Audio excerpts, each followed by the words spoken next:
महाभारत केवल युद्ध की कथा नहीं, यह जीवन के गहरे रहस्यों का खजाना है। आज हम आपको सुनाने जा रहे हैं 3 अद्भुत प्रसंग, मंकी गीता, बौद्ध गीता और अजगर वृत्ति। तीनों में छिपा है जीवन बदलने वाला संदेश। एक साधु ने सोचा, थोड़ा धन कमा लो, लेकिन उसके बछड़े अचानक एक ऊंट खींचकर ले गया। उसी क्षण उसे ज्ञान हुआ, धन की तृष्णा ही सारे दुखों की जड़ है। राजा जनक, उनकी पूरी मिथिला नगरी जल रही थी। लोग चिल्ला रहे थे, सब कुछ नष्ट हो रहा था। लेकिन जनक शांत खड़े थे, क्योंकि वे जानते थे कुछ भी मेरा नहीं। सोचिए, अगर यह भाव आपके भीतर जागे तो। वन में एक ब्राह्मण जमीन पर लेटा था, कुछ खाता पीता नहीं, बस शांत पड़ा रहता। राजा प्रहलाद ने पूछा, ब्राह्मण, आप इस तरह कैसे जीते हैं? वह मुस्कुराए, मैं अजगर की तरह जीता हूं, जो जैसा मिले उसी में संतोष, न लोभ न भय। धन की तृष्णा त्यागो, वैराग्य अपनाओ, संतोष में जीना सीखो। यही इन 3 कथाओं का सार है। लेकिन क्या आप जानते हैं, इन प्रसंगों में छिपा है एक चौथा रहस्य, जो शायद आपके जीवन की दिशा बदल दे। उसे हम अगली कड़ी में उजागर करेंगे। तो मित्रों, क्या आप भी जानना चाहेंगे वह चौथा रहस्य? अगर हां, तो इस वीडियो को अंत तक देखें और अगली कड़ी मिस न करें, क्योंकि महाभारत का यह ज्ञान आपके जीवन को बदल सकता है।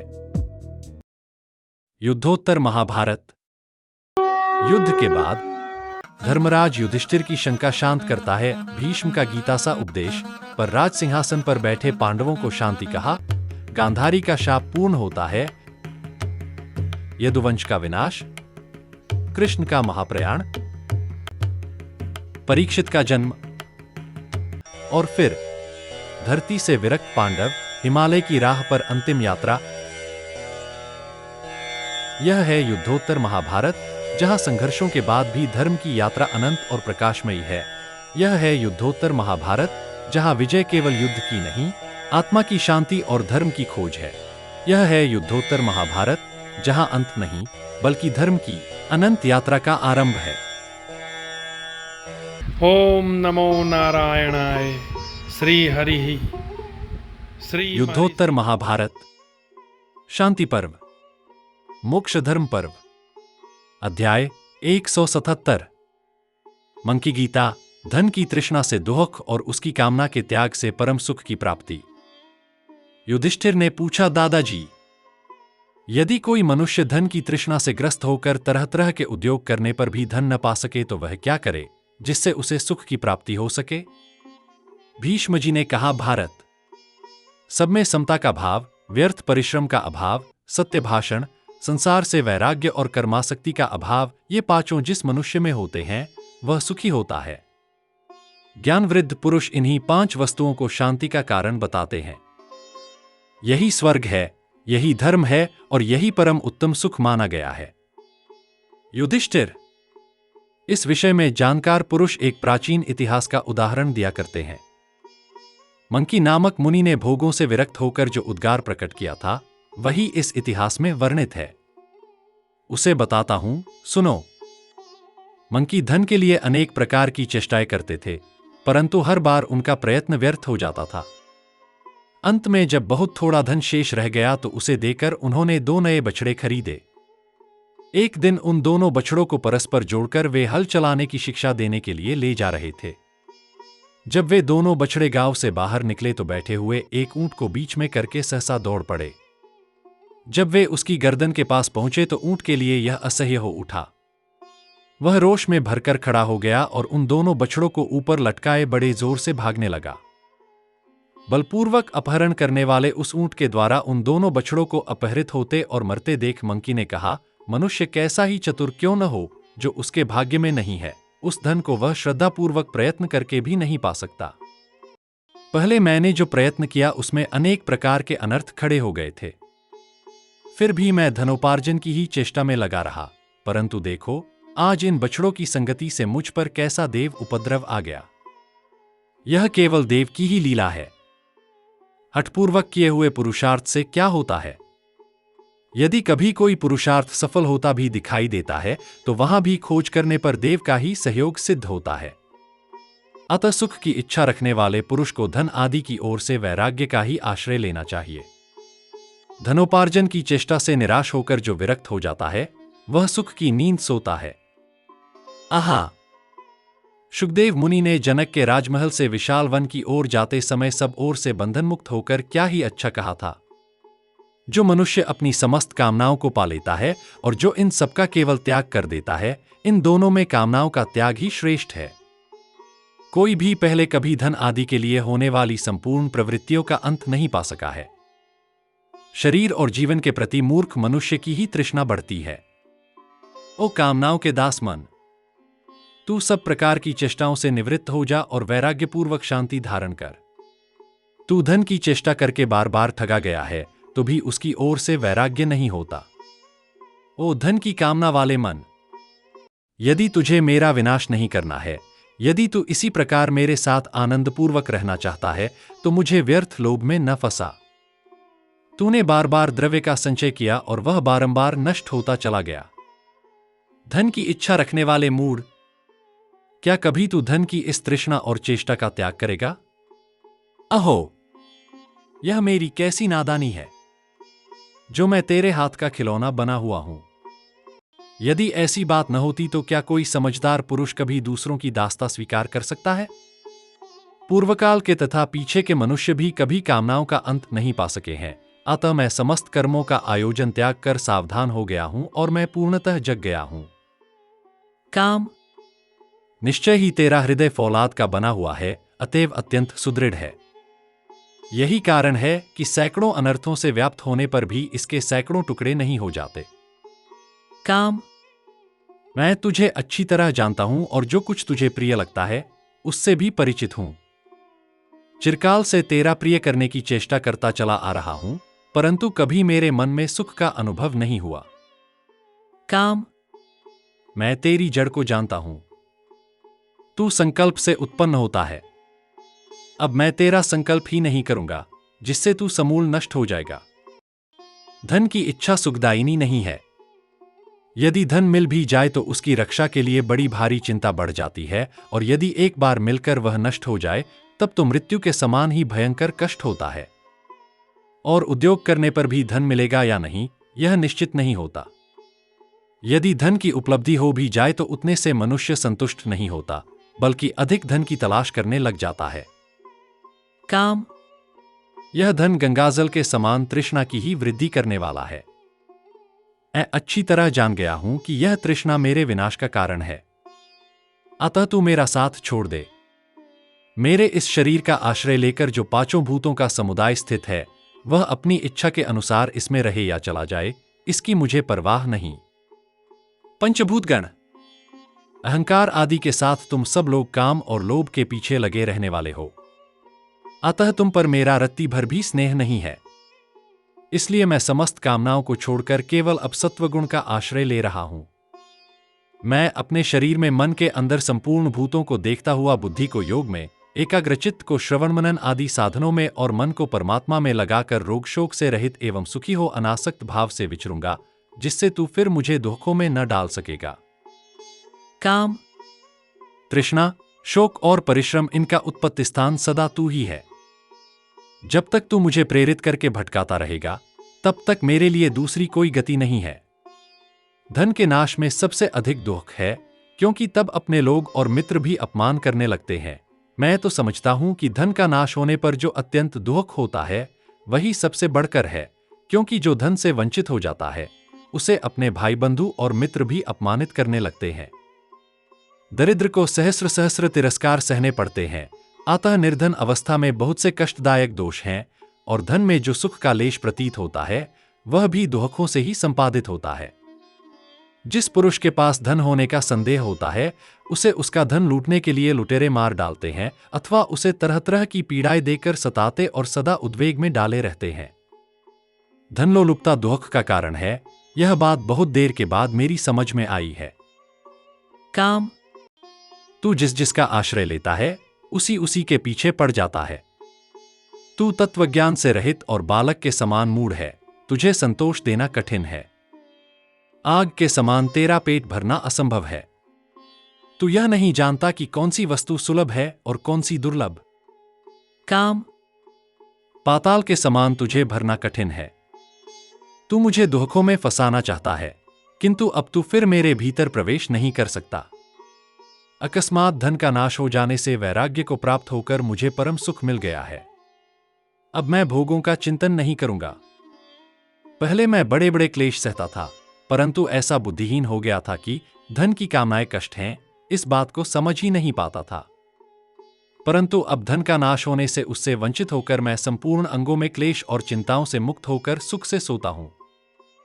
काम, मैं अपनी संपूर्ण मनोवृत्तियों को दूर हटाकर तेरा परित्याग कर रहा हूं। अब तू फिर मेरे साथ न तो रह सकेगा और न मौज ही कर सकेगा। अब जो लोग मुझ पर आक्षेप या मेरा तिरस्कार करेंगे, उनके उस बर्ताव को मैं चुपचाप सह लूंगा। जो लोग मुझे मारे पीटेंगे या कष्ट देंगे, उनके साथ भी मैं बदले में वैसा बर्ताव नहीं करूंगा। द्वेष के योग्य पुरुष का भी यदि साथ हो जाए और वह मुझे अप्रिय वचन कहने लगे, तो मैं उस पर ध्यान न देकर उससे अप्रिय वचन नहीं बोलूंगा। मैं सदा संतुष्ट एवं स्वस्थ इंद्रियों से संपन्न रहकर भाग्यवश जो कुछ मिल जाए उसी से जीवन निर्वाह करता रहूंगा, परंतु तुझे कभी सफल न होने दूंगा, क्योंकि तू मेरा शत्रु है। तू यह अच्छी तरह समझ ले कि मुझे वैराग्य, सुख, तृप्ति, शांति, सत्य, दम, क्षमा और समस्त प्राणियों के प्रति दया भाव, ये सभी सद्गुण प्राप्त हो गए हैं। अतः काम, लोभ, तृष्णा और कृपणता को चाहिए कि वे मोक्ष की ओर प्रस्थान करने वाले मुझ साधक को छोड़कर चले जाएं। अब मैं सत्वगुण में स्थित हो गया हूं। इस समय काम और लोभ का त्याग करके मैं प्रत्यक्ष ही सुखी हो गया हूं। अतः अजितेंद्रिय पुरुष की भांति अब लोभ में फंसकर दुख नहीं उठाऊंगा। मनुष्य जिस जिस कामना को छोड़ देता है उसी की ओर से सुखी हो जाता है। कामना के वशीभूत होकर तो वह सर्वदा दुख ही पाता है। मनुष्य काम से संबंध रखने वाला जो कुछ भी रजोगुण हो उसे दूर कर दे। दुख, निर्लज्जता और असंतोष ये काम और क्रोध से ही उत्पन्न होने वाले हैं। जैसे ग्रीष्म ऋतु लोग शीतल जल वाले सरोवर में प्रवेश करते हैं, उसी प्रकार अब मैं परब्रह्म में प्रतिष्ठित हो गया हूं, अतः शांत हूं, सब ओर से निर्वाण को प्राप्त हो गया हूं। अब मुझे केवल सुख ही सुख मिल रहा है। इस लोक में जो विषय का सुख है तथा परलोक में जो दिव्य एवं महान सुख है, ये दोनों प्रकार के सुख तृष्णा के क्षय से होने वाले सुख की 16वीं कला के भी बराबर नहीं। काम, क्रोध, लोभ, मोह, मद, मात्सर्य और ममता ये देहधारियों के 7 शत्रु हैं। इनमें 7वां काम रूप शत्रु सबसे प्रबल है। उन सबके साथ इस महान शत्रु काम का नाश करके मैं अविनाशी ब्रह्मपुर में स्थित हो राजा के समान सुखी होऊंगा। राजन, इसी बुद्धि का आश्रय लेकर मंकी धन और भोगों से विरक्त हो गए और समस्त कामनाओं का परित्याग करके उन्होंने परमानंद स्वरूप पर ब्रह्म को प्राप्त कर लिया। बछड़ों के नाश को निमित्त बनाकर ही मंकी अमृतत्व को प्राप्त हो गए। उन्होंने काम की जड़ काट डाली, इसीलिए महान सुख प्राप्त कर लिया। अध्याय 178 जनक की उक्ति तथा राजा नहुष के प्रश्नों के उत्तर में बोध्य गीता। भीष्म जी कहते हैं, राजन, इसी विषय में शांत भाव को प्राप्त हुए विदेहराज जनक ने जो उद्गार प्रकट किया था, उस प्राचीन इतिहास का उदाहरण दिया जाता है। जनक बोले, मेरे पास अनंत सा धन वैभव है, फिर भी मेरा कुछ नहीं है। इस मिथिलापुरी में आग लग जाए तो भी मेरा कुछ नहीं जलता। युधिष्ठिर, इसी प्रसंग वैराग्य को लक्ष्य करके बोध्य मुनि ने जो वचन कहे हैं उन्हें बताता हूं, सुनो। कहते हैं, किसी समय नहुषंदन राजा ययाति ने वैराग्य से शांत भाव को प्राप्त हुए शास्त्र के उत्कृष्ट ज्ञान से परितृप्त परम शांत बोध्य ऋषि से पूछा, महाप्राज्ञ, आप मुझे ऐसा उपदेश दीजिए जिससे मुझे शांति मिले। कौन सी ऐसी बुद्धि है जिसका आश्रय लेकर आप शांति और संतोष के साथ विचरते हैं? बोध्य ने कहा, राजन, मैं किसी को उपदेश नहीं देता, बल्कि स्वयं दूसरों से प्राप्त हुए उपदेश के अनुसार आचरण करता हूं। मैं अपने को मिले हुए उपदेश का लक्षण बता रहा हूं, उस पर तुम स्वयं विचार करो। पिंगला, कुरर पक्षी, सर्प, वन में सारंग का अन्वेषण, बाण बनाने वाला और कुमारी कन्या, ये 6 मेरे गुरु हैं। भीष्म जी कहते हैं, राजन, बौद्ध को अपने गुरुओं से जो उपदेश प्राप्त हुआ था वह इस प्रकार समझना चाहिए, आशा बड़ी प्रबल है, वही सबको दुख देती है। निराशा ही परम सुख है। आशा को निराशा के रूप में परिणत करके पिंगला वेश्या सुख से सो गई। चोंच में मांस का टुकड़ा लिए उड़ते हुए कुरर पक्षी को देखकर दूसरे पक्षी जो मांस नहीं लिए हुए थे उसे मारने लगे। तब उसने उस मांस के टुकड़े को त्याग दिया। अतः पक्षियों ने उसका पीछा करना छोड़ दिया। इस प्रकार भोगों के त्याग से क्रौंच पक्षी सुखी हो गया। घर बनाने का खटपट करना दुख का ही कारण है, उससे कभी सुख नहीं मिलता। देखो, सांप दूसरों के बनाए हुए घर बिल में प्रवेश करके सुख से रहता है। जिस प्रकार पपीहा पक्षी किसी भी प्राणी से वैर न करके याचनावृत्ति से अपना निर्वाह करते हैं, उसी प्रकार मुनिजन भिक्षावृत्ति का आश्रय लेकर सुख से जीवन व्यतीत करते हैं। एक बार एक बाण बनाने वाले को देखा गया, वह अपने काम में ऐसा दत्तचित्त था कि उसके पास से निकली हुई राजा की सवारी का भी उसे कुछ पता नहीं चला। उसके द्वारा एकाग्रचित्तता का उपदेश प्राप्त हुआ, इसलिए वह गुरु हो गया। बहुत मनुष्य एक साथ रहें तो उनमें प्रतिदिन कलह होता है, और दो रहें तो भी उनमें बातचीत तो अवश्य ही होती है। अतः मैं कुमारी कन्या के हाथ में धारण की हुई शंख की एक एक चूड़ी के समान अकेला ही विचरूंगा। अध्याय 179। प्रहलाद और अवधूत का संवाद, आजगर वृत्ति की प्रशंसा। राजा युधिष्ठिर ने पूछा, पितामह, आप सदाचार के स्वरूप को जानने वाले हैं, कृपया यह बताइए किस तरह के आचार को अपनाकर मनुष्य शोकरहित हो इस पृथ्वी पर विचरण कर सकता है, और इस जगत में कौन सा कर्म करके वह उत्तम गति पा सकता है। भीष्म जी कहते हैं, राजन, इस विषय में भी प्रहलाद तथा अजगर वृत्ति से रहने वाले एक मुनि के संवाद रूप प्राचीन इतिहास का दृष्टांत दिया जाता है। एक सुदृढ़ चित्त, दुख शोक से रहित तथा बुद्धिसम्मत ब्राह्मण को पृथ्वी पर विचरते देख बुद्धिमान राजा प्रहलाद ने उससे इस प्रकार पूछा। प्रहलाद बोले, ब्राह्मण, आप स्वस्थ, शक्तिमान, मृदु, जितेंद्रिय, कर्मारंभ से दूर रहने वाले, दूसरों के दोषों पर दृष्टि न डालने वाले, सुंदर और मधुर वचन बोलने वाले, निर्भीक, प्रतिभाशाली, मेधावी तथा तत्वज्ञ होकर भी बालकों के समान विचर रहे हैं। न आप कोई लाभ चाहते हैं और न हानि होने पर उसके लिए शोक ही करते हैं। ब्राह्मण, आप नित्य तृप्त से रहते हुए न किसी वस्तु को प्रिय मानते हैं और न अप्रिय। सारी प्रजा काम क्रोध आदि के प्रवाह में पड़कर बही जा रही है, परंतु आप उधर से उदासीन जैसे जान पड़ते हैं तथा धर्म, अर्थ एवं काम संबंधी कार्यों के प्रति भी निश्चेष्ट से दिखाई देते हैं। धर्म और अर्थ संबंधी कार्यों का आप अनुष्ठान नहीं करते हैं, काम में भी आपकी प्रवृत्ति नहीं है। आप इंद्रियों के संपूर्ण विषयों की उपेक्षा करके साक्षी के समान मुक्त रूप से विचरते हैं। मुने, आपके पास कौन सी ऐसी बुद्धि, कैसा शास्त्र ज्ञान अथवा कौन सी वृत्ति है जिससे आपका जीवन ऐसा बन गया है। ब्राह्मण, आपके मत से इस जगत में मेरे लिए जो श्रेय का साधन हो उसे शीघ्र बताइए। भीष्म जी कहते हैं, राजन, प्रहलाद के इस प्रकार पूछने पर लोक धर्म के विधान को जानने वाले उन मेधावी मुनि ने उनसे मधुर एवं सार्थक वाणी में इस प्रकार कहा। प्रहलाद, देखो, इस जगत के प्राणियों की उत्पत्ति, वृद्धि, ह्रास और विनाश कारणहित सत्स्वरूप परमात्मा से ही हुए हैं। इस कारण मैं उनके लिए न तो हर्ष प्रकट करता हूं और न व्यथित ही होता हूं। ऐसा समझना चाहिए, पूर्वकृत कर्मानुसार बने हुए स्वभाव से ही प्राणियों की वर्तमान प्रवृत्तियां प्रकट हुई हैं। अतः समस्त प्रजा स्वभाव में ही तत्पर है, उनका दूसरा कोई आश्रय नहीं है।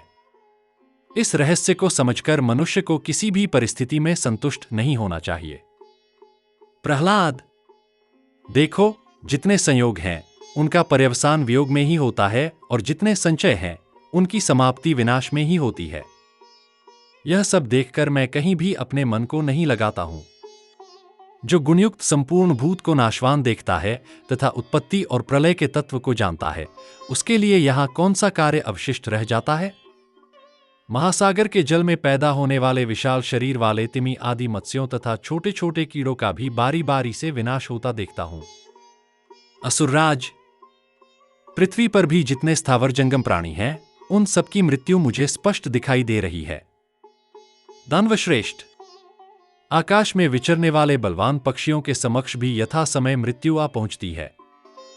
आकाश में जो छोटे बड़े ज्योतिर्मय नक्षत्र विचर रहे हैं, उन्हें भी मैं यथासमय नीचे गिरते देखता हूं। इस प्रकार सारे प्राणियों को मैं मृत्यु के पाश में बद्ध देखता हूं। इसलिए तत्व को जानकर कृतकृत्य हो सबके प्रति समान भाव रखता हुआ सुख से सोता हूं। यदि दैव इच्छा से अकस्मात अधिक भोजन प्राप्त हो जाए तो मैं बहुत खा लेता हूं। ग्रास मात्र मिले तो उसी में संतुष्ट रहता हूं, और न मिला तो बहुत दिनों तक बिना खाए पिए भी सो रहता हूं। फिर कितने ही लोग आकर मुझे अनेक गुणों से संपन्न बहुत सा अन्न खिला देते हैं। पुनः कभी बहुत थोड़ा, कभी थोड़े से भी थोड़ा भोजन मिलता है, और कभी वह भी नहीं मिलता। कभी चावल की कनी खाता हूं, कभी तिल की खली ही खाकर रह जाता हूं, और कभी अघनी के चावल का भात भरपेट खाता हूं। इस प्रकार मुझे बढ़िया सभी तरह के भोजन बारंबार प्राप्त होते रहते हैं। कभी पलंग पर सोता हूं, कभी पृथ्वी पर ही पड़ा रहता हूं, और कभी कभी मुझे महल के भीतर बिछी हुई बहुमूल्य शैया भी उपलब्ध हो जाती है। मैं कभी तो चिथड़े अथवा वल्कल पहनकर रहता हूं, कभी सन के, कभी रेशम के और कभी मृगचर्म के वस्त्र धारण करता हूं, तथा किसी एक काल में बहुत से बहुमूल्य वस्त्रों को भी पहन लेता हूं। यदि दैववश मुझे कोई धर्मानुकूल भोग्य पदार्थ प्राप्त हो जाए तो मैं उससे द्वेष नहीं करता हूं, और प्राप्त न होने पर किसी दुर्लभ भोग की भी कभी इच्छा नहीं करता। मैं सदा पवित्र भाव से रहकर इस अजगर वृत्ति का अनुसरण करता हूं।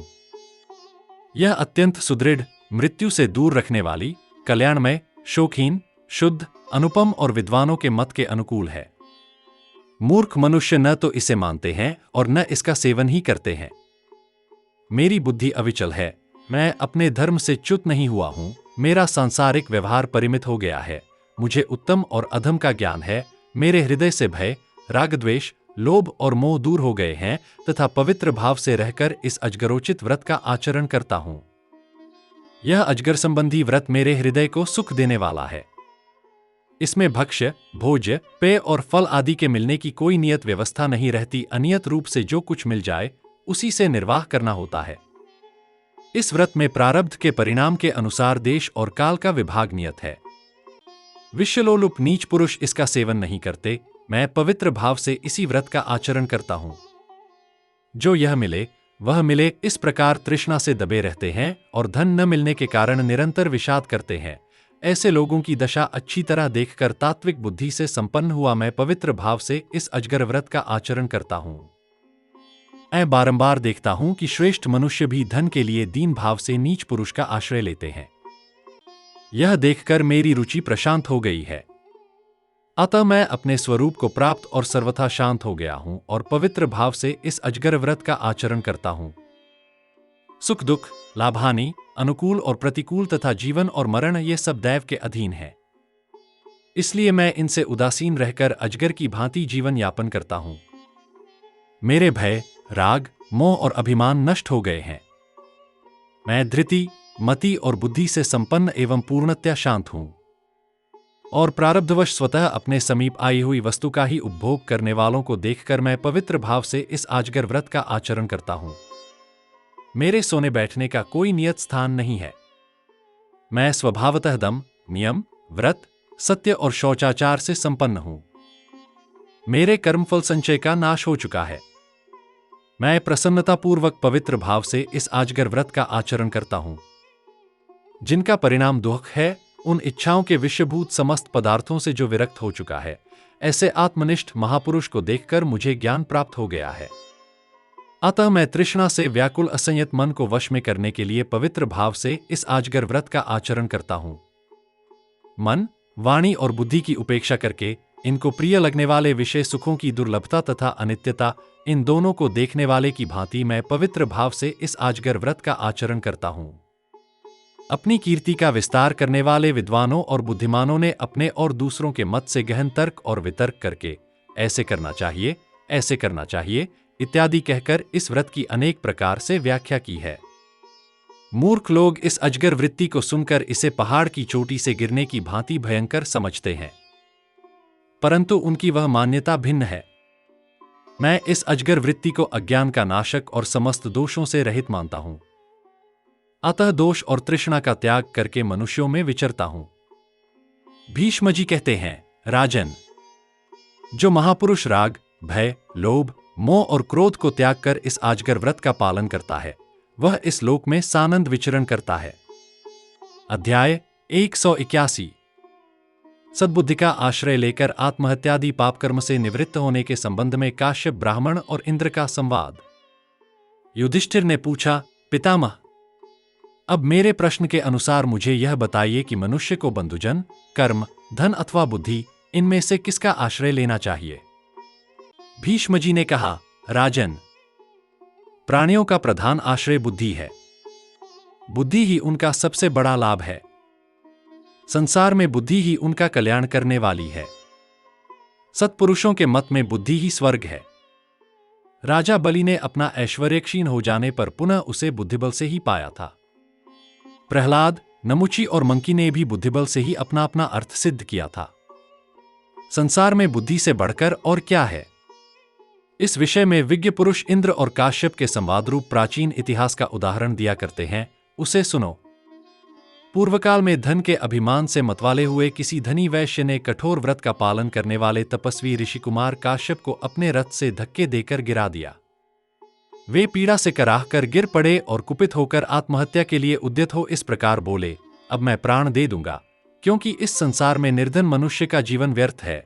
उन्हें इस प्रकार मरने की इच्छा लेकर बैठे, मूर्छा से अचेत और मन ही मन धन के लिए ललचाते देखकर इंद्रदेव सियार का रूप धारण करके आए और उनसे इस प्रकार कहने लगे, मुने, सभी प्राणी सब प्रकार से मनुष्य योनि पाने की इच्छा रखते हैं।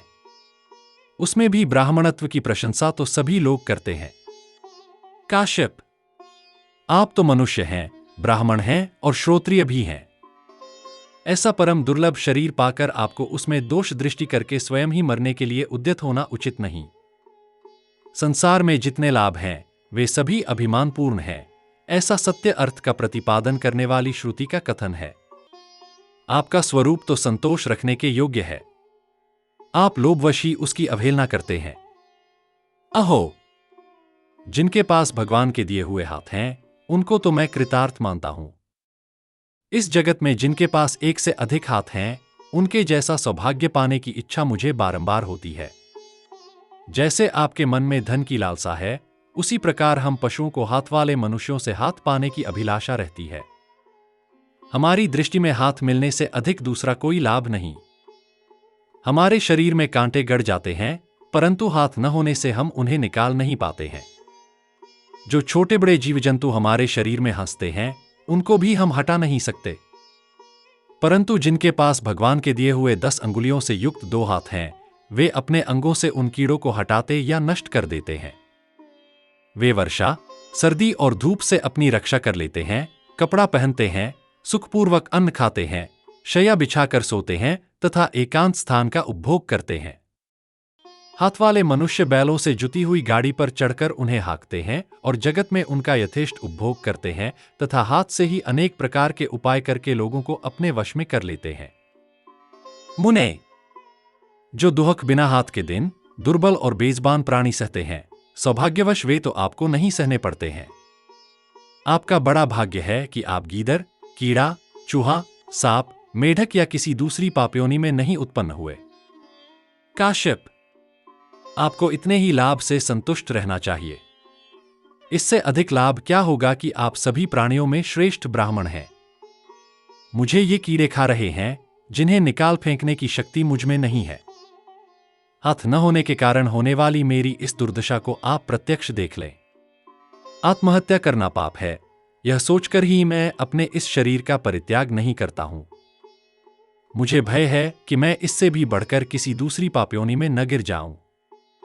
यद्यपि मैं इस समय जिस श्रृगालयोनि में हूं, इसकी गणना भी पापयोनियों में ही है, तथापि दूसरी बहुत सी पापयोनियां इससे भी नीची श्रेणी की हैं। कुछ देवता आदि जाति से ही सुखी हैं, दूसरे पशु आदि जाति से ही अत्यंत दुखी हैं, परंतु मैं कहीं किसी को ऐसा नहीं देखता जिसको सर्वथा सुखी सुख हो। मनुष्य धनी हो जाने पर राज्य पाना चाहते हैं, राज्य से देवत्व की इच्छा करते हैं और देवत्व से फिर इंद्रपद प्राप्त करना चाहते हैं। यदि आप धनी हो जाएं तो भी ब्राह्मण होने के कारण राजा नहीं हो सकते। यदि कदाचित राजा हो जाएं तो देवता नहीं हो सकते। देवता और इंद्र का पद भी पा जाएं तो भी आप उतने से संतुष्ट नहीं रह सकेंगे। प्रिय वस्तुओं का लाभ होने से कभी तृप्ति नहीं होती। बढ़ती हुई तृष्णा जल से नहीं बुझती। ईंधन पाकर जलने वाली आग के समान वह और भी प्रज्वलित होती जाती है। तुम्हारे भीतर शोक भी है और हर्ष भी, साथ ही सुख और दुख दोनों हैं, फिर शोक करना किस काम का? बुद्धि और इंद्रियां ही समस्त कामनाओं और कर्मों की मूल हैं। उन्हें पिंजड़े में बंद पक्षियों की तरह अपने काबू में रखा जाए तो कोई भय नहीं है।